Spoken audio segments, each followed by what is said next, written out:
Okay, so we will start with this problem. You can see I already uploaded the slides. So this is actually one of the questions from our today's lecture. If you read this question, it is consider the flow of oil at 20 degrees centigrade. So you can see from this picture, it is a pipe, 30 centimeter diameter, and the inlet temperature is 20 degrees centigrade. The average velocity, it is actually the oil is flowing inside this pipe. It is 2 meter per second, and we know the diameter is from the picture. It is 0.3 meter, and from the question it is 30 centimeters. So that's the same thing. The exit temperature TE, this is actually unknown. We don't know. And this pipe, it is actually passes through a icy lake, and the water temperature is 0 degrees centigrade.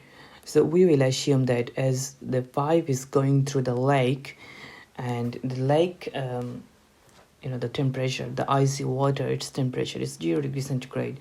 So the surface temperature of the pipe, it is also 0 degrees centigrade. We will not consider any resistance, thermal resistance for the pipe material according to the question. So that could be one of the assumptions. So we will disregard that phenomenon, like the resistance, the thermal resistance. The first thing you see, we got three questions from this. One is the temperature of the oil when the pipe leaves the lake. That means the exit temperature TE. And the second question is we need to calculate the rate of heat transfer. And the third one is we need to calculate the pumping power. That means what amount of power we need to overcome the pressure loss and to keep the flow into the pipe. So that's actually the total thing. The first thing, keep in mind, we will calculate the exit temperature. Second one is the rate of heat transfer, and third one is the pumping power. So this is one of the most important questions that we are solving today. So now we start with the solutions. So it does something like this. For you, I can just draw it like this. So let's say this is the pipe, and it is just the water, the icy water. We don't know this exit temperature that we need to calculate. Alright, so as usual, initially we will write down some assumptions. Okay, so you already know what sort of assumptions we need to do. We will definitely consider this is a steady case. So let's say this is a steady conditions, or you can say a steady operating condition. The second conditions, we can say the surface temperature is 0 degree. So that is actually given, but you can write it down. We are not considering any thermal resistance. So we can say that thermal resistance of pipe is negligible, or we are just disregarding that properties, and we are not considering any the roughness factor. So we can say that the inner surface of the pipe is smooth. So that is our assumptions, and I think that should be okay.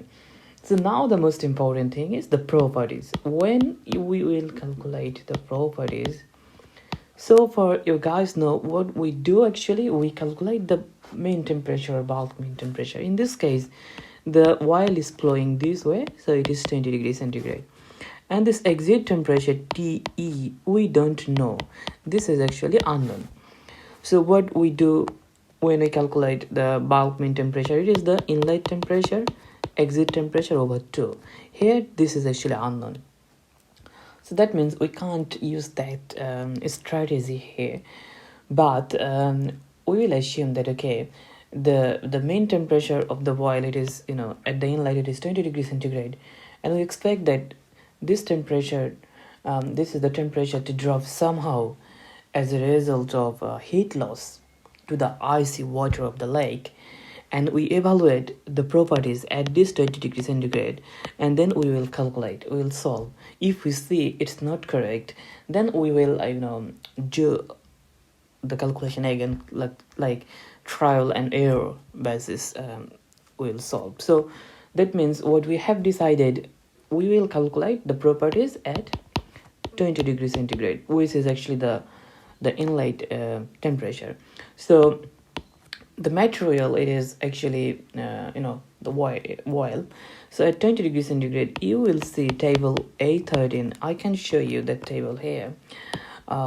So this is actually table A13. You can see you need to use that table.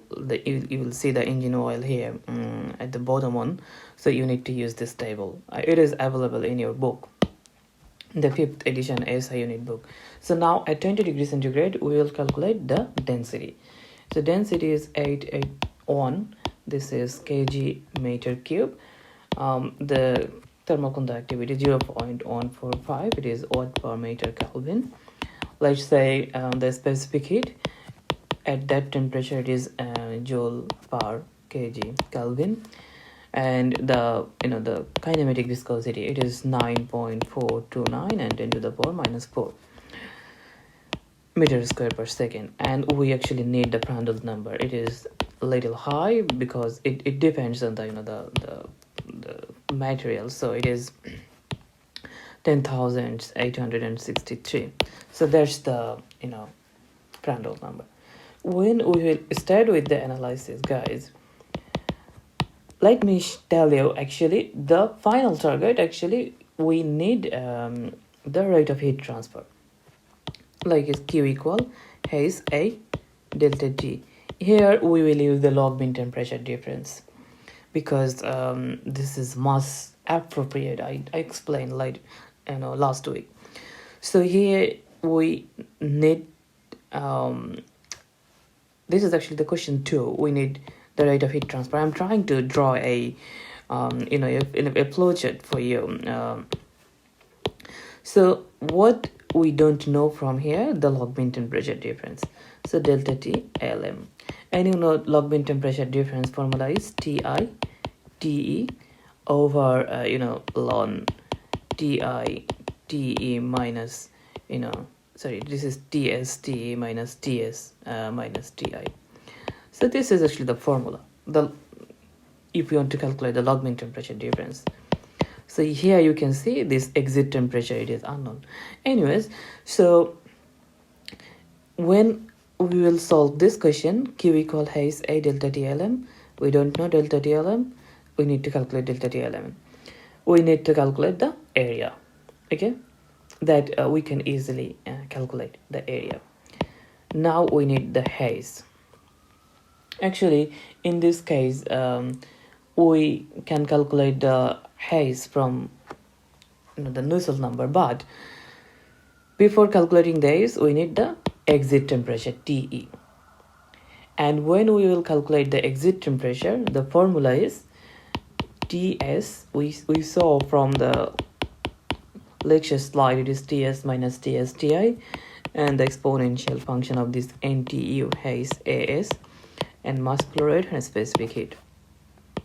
So that means we now need the mass flow rate, we need the area, the surface area, okay? Then we need Hs. To get Hs, we need to calculate Nusselt number. To get Nusselt number, we actually need the Reynolds number, okay? So that is the total kind of flowchart we have to follow to solve this question. So this is we are here. This is actually if I use some different color, this is question A, okay, and this is question B. So what do we need to do? At first we need to calculate the Reynolds number, the Nusselt number, Hs, surface area, mass flow rate, exit temperature, then log mean temperature difference, and then Q. So according to this flowchart, guys, what we are going to do is we are going to calculate the Reynolds number at first. So let's start with the first part, Reynolds number. So the Reynolds number here, we all know the formula. It is the velocity is given, the diameter, and the kinematic viscosity, right? So velocity is given 2 meters per second, diameter is given 0.3 meter, and kinematic viscosity 9.429 10 to the power minus 4 meter square per second. So we will get the Reynolds number is 636. All of you know for internal flow, the critical Reynolds number is, the flow will be laminar or turbulent if the Reynolds number is laminar. It will be laminar if the Reynolds number is less than 2300. So we found it is 636. So definitely it is actually less than the critical Reynolds number. So now we want to check the thermal entry length. Okay, so the thermal entry length, you know the formula for laminar flow. So we found this flow at this Reynolds number, it is laminar. So we know the thermal entry length, let's say it is LT. It is equal to 0.05 Reynolds number, Prandtl number, and D. You know from the previous week lecture. So it is 0.05. Reynolds number is 636. Prandtl number, you see, it is quite a high number, 10,863. And the Prandtl number is diameter is 0.3. So we got it is kind of 103,600 meter. So it is actually quite a large number. It's a bit higher, than the total pipe length. So because of the high Prandtl number, you see, it is 10,863. It is due to the fluid, type. So we got this entry line. So therefore, we will assume that the flow, it is thermally developing flow, and we will calculate the Nusselt number. So we just try to understand the flow properties. So we have decided, this is a thermally developing flow. So we have the Reynolds number. So now we will calculate the Nusselt number. From today's lecture, we already discussed actually how you will select the Nusselt number correlations, especially for the laminar flow or the developing flow. So here we know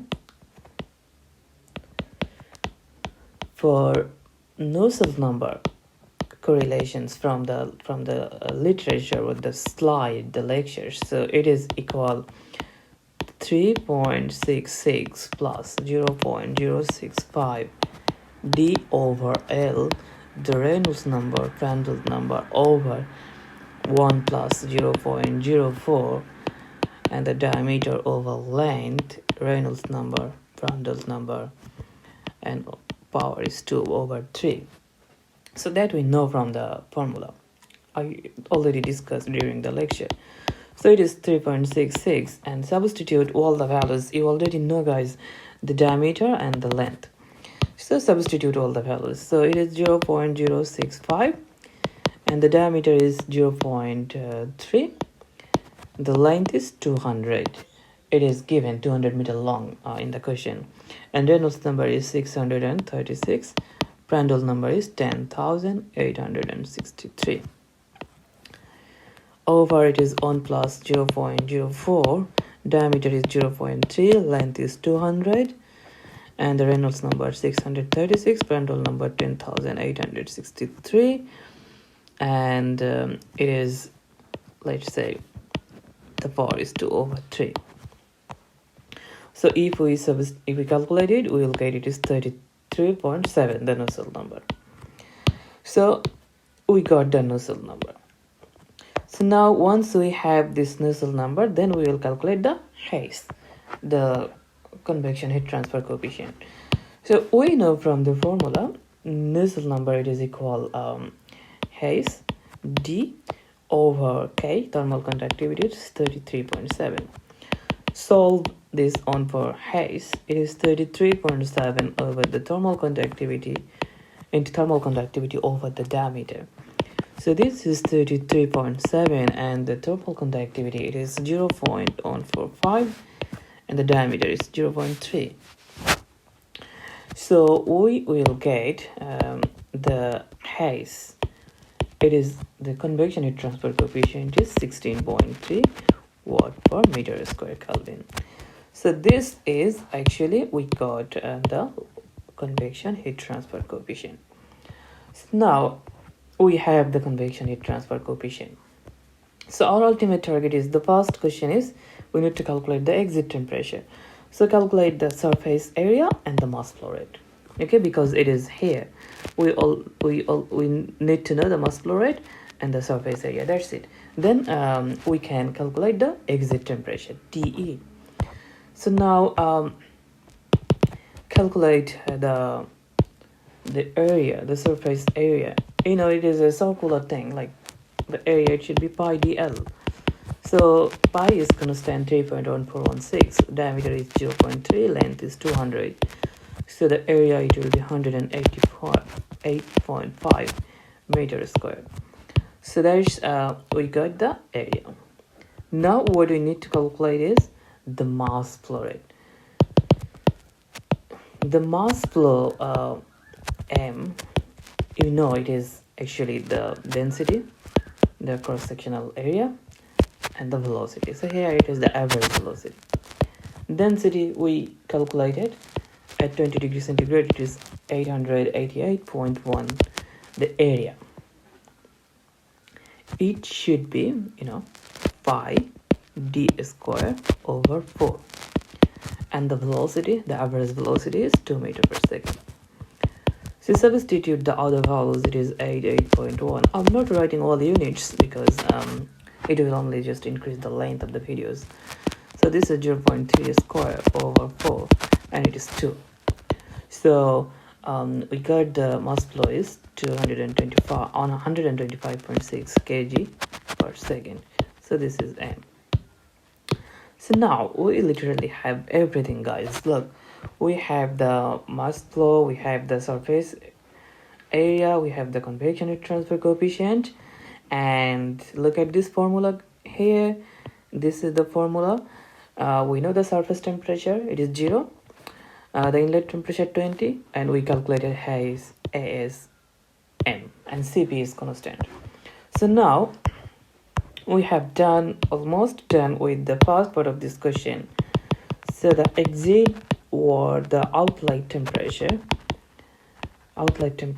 you know, we know the formula is TE equal TS minus TI, and this is the exponential function of Hayes AS and MCP. This is actually in, you know, number of transfer unit, NTU, and you know, this is important for it, especially for the heat transfer we discussed during the lecture. So T as 0, this is 0, Ti 20, the exponential term, Hayes equal 16.3, surface area 188.5, the mass flow rate is 125.6, specific heat is this. All right. So if we solve this one by using your calculator, you will get this value is 19.74 degrees centigrade, the exit temperature. So what we found, guys, from here is, look, what was our inlet temperature? Inlet temperature was 20 degrees centigrade. Here we found the outlet temperature is 19.76. So that means the while temperature drops only, you know, 0.6 degrees centigrade. It was 20 and now we got 19.74. So it only drops like this when it, so that means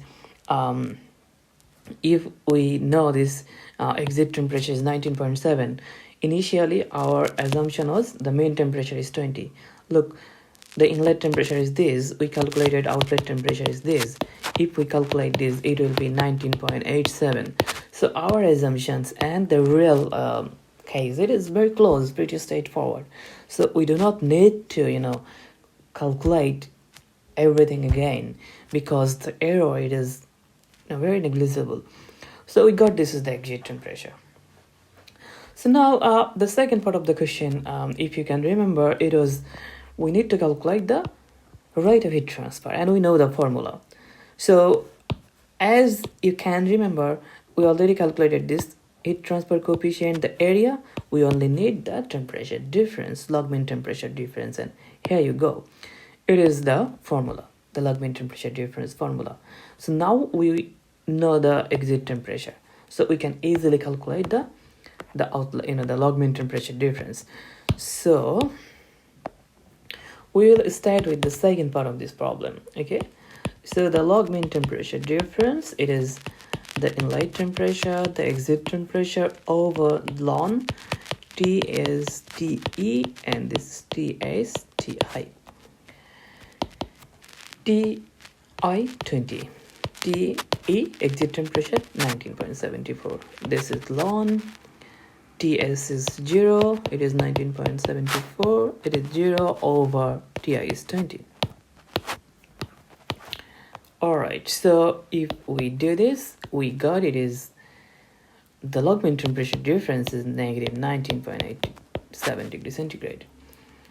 Okay, and now if we calculate the Q, the rate of heat transfer, which is Hayes, A is delta T L M. And we will see it is 16.3, surface area is 188.5, and the log mean temperature difference is negative 18.87.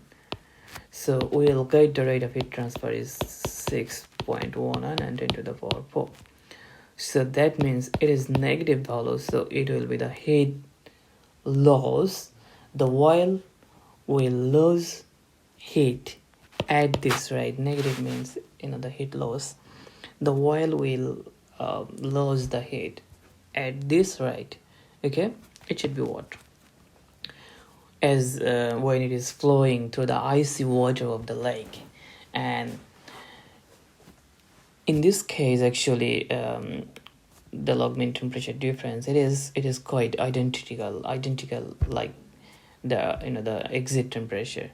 What we got, it is 19.87. You see our exit, the log mean temperature difference, which we calculated the arithmetic mean. It is kind of similar thing. We got the same thing, but the negative sign means it is the heat loss. Now the third part of this question is we need to calculate the power. So the question C is we need to calculate the power, the pumping power. Okay, we need to calculate the pumping power.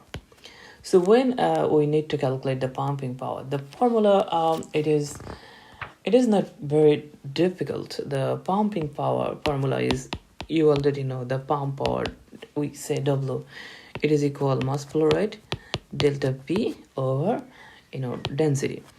We know density, we know the mass flow rate. What we don't know is the delta P. Okay, so we need delta P. And if we want to calculate delta P, this is actually the pressure drop or the pressure loss. The formula is F L over D, the velocity density, and the velocity square, the average velocity square, over 2. So from here, the pressure drop, we can see, actually we know everything. We know this L, we know diameter, density, velocity, but what we don't know is the friction factor. So we need to calculate the friction factor. And you all know, guys, during the lecture I discussed the friction factor is the function of Reynolds number, actually, and it is F equal 64 over Reynolds number, because this is hydrodynamically developing flow, laminar flow, and this is actually the correlations, the functions that we need to use. All right, so the friction factor F, it is equal 64 RE. So 64, and we know Reynolds number 636, so we'll get it is 0.1006. So this is the friction factor. So once we have this friction factor value, now calculate the pressure drop. This is important for engineering problem, so we need to actually look after on the pressure drop, and we know the formula is the friction factor L over D, and density velocity square over 2. This is average velocity. So the friction factor is 0.1006, length 200 meter, right? And the diameter is 0.3. The density, it is constant, we know 888.1, into the velocity is 2 square and over 2. So if we solve this, we will get it is 1.19 and 10 to the power 5 Newton per meter square. This is the pressure drop. So we got the pressure drop, and we already know the formula to calculate the pumping power. It is mass flow rate, pressure drop, and density. So now let's calculate the final thing, like the power. It is equal the mass flow rate delta P over density. So what we did here, it is mass flow is 125.6. We calculated earlier. Just now we calculated the pressure drop 109 and 10 to the power 5, and the density is 888.1. So it is 16.8 kilowatt. So that's actually the power. That means we need this power to overcome the friction of the pipe. You know what I mean? Because it is a 200 meter long pipe which is flowing through a icy lake. So to avoid the friction, to overcome the resistance, how much power we need, and that is the number, 16.8 kilowatt power we actually need to overcome the resistance. So it is pretty a long question, and this is really important problem. So have a quick review. What we did, we initially calculate, this is the flow chart. We initially calculated the Reynolds number, then we got the Nusselt number, we got Hayes, then surface area, then mass flow rate, then we got the exit temperature. Later on, we calculated the log mean temperature difference, and I get Q. And once we have the Q, the last part was the the heat, the pumping power. So what we calculated the friction factor from this formula, and then we calculated the pressure drop, and then we got the pump power.